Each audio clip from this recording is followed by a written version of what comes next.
आता त्या 12 फांद्या कोणत्या आल्या तेवढं ऐका. काम, क्रोध, लोभ, मद, मत्सर, अहंकार. 6 झाल्या. आशा, इच्छा, वासना, तृष्णा, मनष्णा, तितिक्षा. 6 6 12. आता 12 फांद्यांची माहिती एक एक वाक्यात ऐकायची का पुढे जायचं? ऐकायचे ना. पहिली फांदी काम. आता काम फांदी कशी तयार झाली ऐका, थोडं किचकट आहे.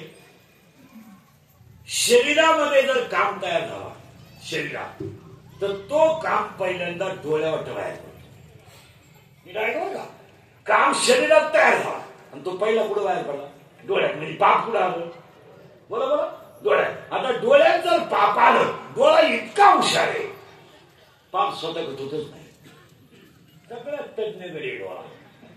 ते पाप मनाक पाठवून देतो. तुम्ही दोघं तिकडे लडकी बाळ किती हुशार आहे. पाप तयार झालं डोळ्यात, पण डोळा इतका हुशार, त्याने ते बाप मनाक.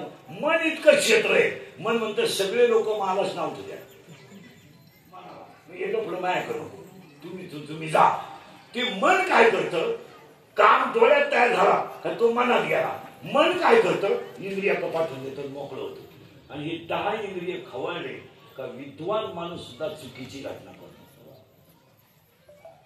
नाही नाही नाही, एकदा काम खवळलं ना संपला विषय. काम खवळल्यावर 7 गोष्टी होतात. काम खवळल्यावर वय राहत नाही, म्हणजे वयाचं भान राहत नाही. 2 जातीचं भान राहत नाही. 3 नात्याचं भान राहत नाही. 4 कुळाचं भान राहत नाही. 5 शिलाचं भान राहत नाही. 6 काल वेळाचं भान राहत नाही. आणि 7 लाज राहत नाही. तुम्ही पा पळून जाणाऱ्या पोरी पा, कोणाची पोरगी कोणासाठी जाते? काम तिला जातच सुचून देत नाही.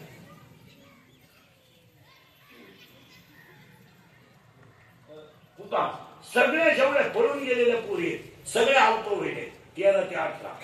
आणि एकही पोरगी कधी विद्वान पोराबरोबर पळून गेली नाही. असं जगात घडणार नाही. हुशार पोराच्या पोरगी प्रेम करताना नादीच लागणार नाही. आठवलं तुम्हाला एमपीएससी दिलेला, युपीएससी दिलेला, 12वीला पहिला आलेला, केंद्रात पहिला आलेला पोराच्या पोरी नाही लागत नाही, कधीच लागणार नाही. पोरगी असे मंगरच पोरपाला 1.5 वर्षापूर्वी सोडणं, पाईपलाईन खोलणं, सोडणं, मोटरसायकलचे पार्ट खोलून लिखणं, आणि ही त्याला म्हणते माझ्या डोळ्यात काय नटबाज घेत मंगरच पोरी नाही लागली. खरं आहे का खोटं? 22 दुकान आहे शेटचे, त्याची मुलगी पुढे बांधणार सगळं गेली. म्हणजे आता काय इतिहास झाला, आता तो शेटकावा होईल. त्याच्या दुकानात 65 पोरं कामाला, एवढा मोठा तो शेट. त्याची मुलगी कोणाबरोबर गेली? ड्रायव्हर झालं नाही, पण एक केलं त्यानं, पोटाचा बांधला. केवढा येण्याचा बांधला, बंगल्यातून पुरी निघाल्या आणि खांदे लावायचे थोडीच्या मुखात. प्यार क्या होता है तो रूप उपटता है उपटो. प्यार क्या होता है ते चिंगड़ी होता है लोगों का. प्यार क्या होता है तो कांदे तो बोले औषध करता. आता उलटे फिरायचे बरं का.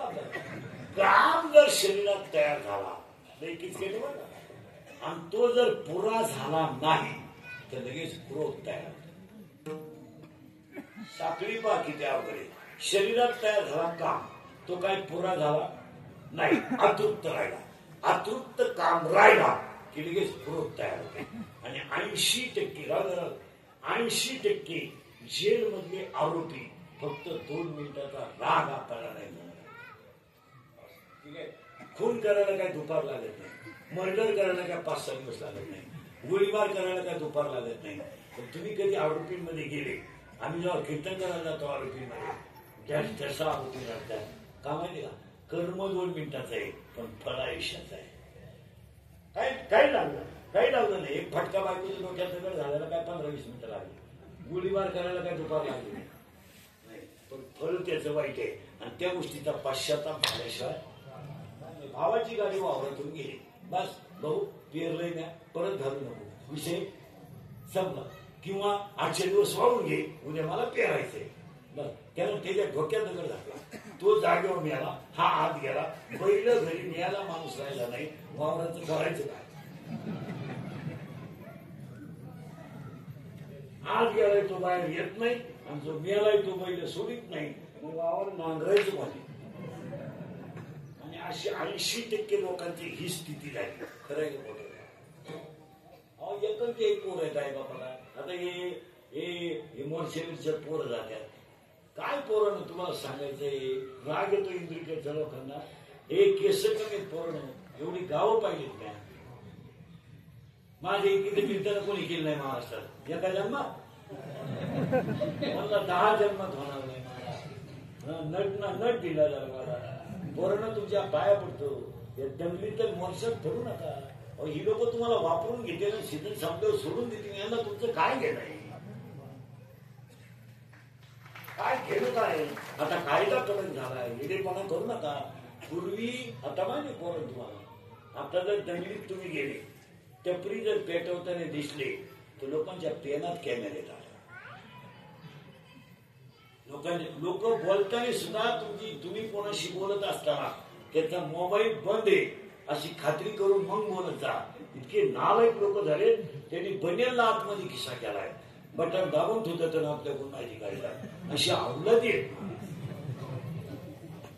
नाहीये. काही नालायकांच्या कमराला बेल्ट आहे, बेल्टला मोबाईल ठेवायला फोक आहे. मोबाईल चालू आहे त्याचा, तो डिटेल माहिती काढतो आपण. म्हणून लोकांशी बोलायचं टाळाच. आणि टपरी जर पेटवली पोरानं तर आता इतका कडक कायदा आलाय, 10 वर्ष जामीन नाही. पूर्वी तो पोरगा जामिनावर बाहेर येत होता. आता 10 वर्ष तुम्ही आत गेले, संपली नाही. तुम्ही रायबापाला एकट्याच तिथं वाटलं झालं. आणि आता कडक झालाय नियम. कोणतंही काम करायला आज पोलीस व्हेरिफिकेशन दाखवावं लागतं. तुम्हाला पोलीस व्हायचंय, मिलिटरीत जायचंय, तुम्हाला हे कुठे सांगितलं पाहिजे.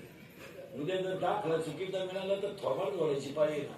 सकाळी 5 किलोमीटर पडतोय, तू व्यायाम करतोय, याला प्रयोग करू नका. तुमचं काय म्हणते? आणि शेतीवर, कांद्यावर, तुरीवर कोण संसार होतो का? शेतकऱ्याच्या पोराला मी पाया पडून सांगतो, तुम्ही काही करा पण संसार करण्यासाठी शेतीला जॉईन धंदा करा. पाव विका, बटार का, शेतीवर काही होणार नाही. मी स्वतः शेतकरी आहे चांगला. मी 1.5 वर्ष लॉकडाऊन मध्ये शेती करून पाहिली. काही खरं नाही, हेच खरं आहे. पुरा काळा पडलो होतो ढ्याकरात. मी आजही मी महाराजांनी 2 वेळा पाहिलं मी घरी येऊन. मी आजही मी 3 कीर्तन करून 6:30 शेतात असतो महाराष्ट्राला. 6:30 लईत लई 6:15 मी 1.5 तास शेतातच राहतो महाराज. रोज आलोय. मला सगळे लोक म्हणते तू येणार आहे, ठार येणार आहे, नुसता येणार नाही. पण महाराज कधीही उसावर कांद्यावर संसार होणार नाही.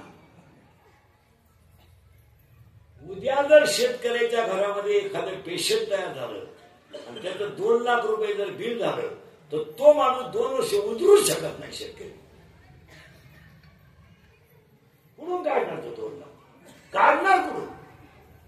दुधाचा असेल, सगळ्याचा असेल, काढणार का? शेतकऱ्याला किमान टपरी टाका, पंक्चर करा, गाडी का, भंगार गोळा करा. कष्ट करणंच पाप नाहीये, बोंबलत हिंडणं पाप आहे. काहीच हरकत नाही. तुम्हाला बा आता इतका एक पंक्चर भारी आलाय मला, कसला वाढला का 100.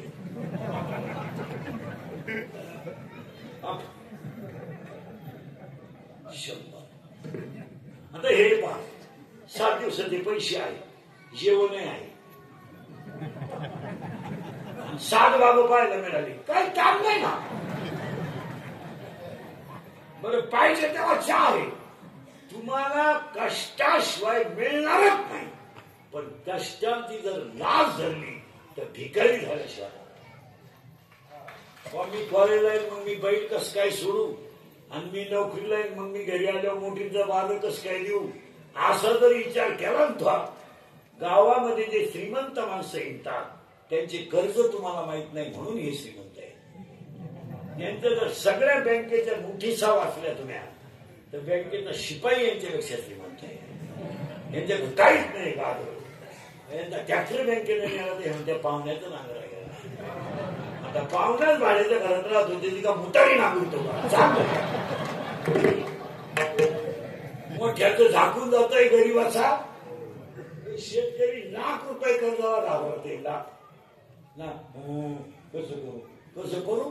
इथं कोटी टाकले, 500 कोटी, 100 कोटी, 150 कोटी. कोटी म्हणजे 100 लाख. कोटी म्हणजे आपली कोटी नाही. आपली चुन्याची पुडी कांद्याच्या रोपात हरवली तर रोप उपटलं पण पुढे सापडव. आपल्याकडे काय तो काम आहे. आता त्याच्या पुढे थोडं किचकट आहे.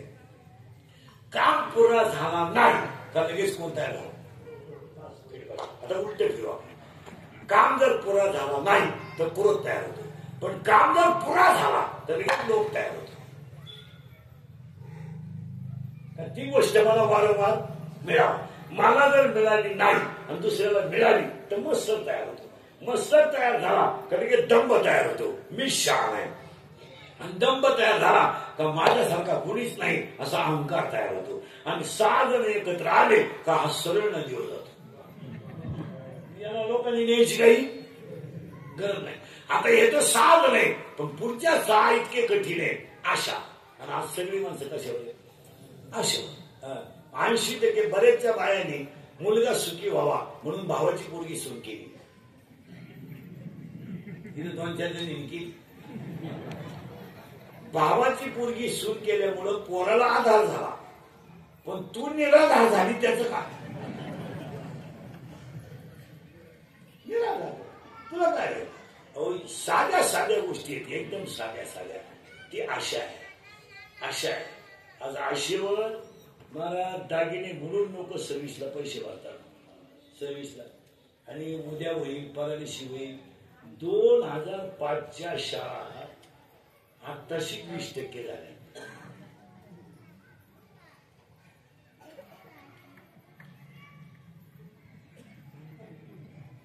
तुम्हाला शिकायला येत नाही.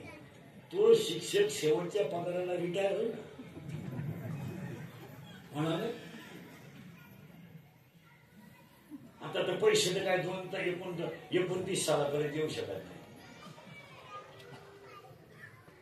आता ह्या 2-4 महिन्यात आले ते थोडी गंमत आली. गंमत भेटल्यावर 29 पर्यंत पैसे तुम्ही सुधारणार आहे का मला सांगवणार आहे. माझी एक इच्छा आहे त्या दिवशी पुढे मी मिळाल्यावर तरी तुम्ही सुधारावा. कारण मी आता हयतवर तुम्ही सुधरू शकत नाही याचा अंदाज मला. असाही गेलो तर तुमच्यात काही बदल होईल असं वाटत. पण एक होणार मला तुम्हाला आपली आठवण येणार. आता तरी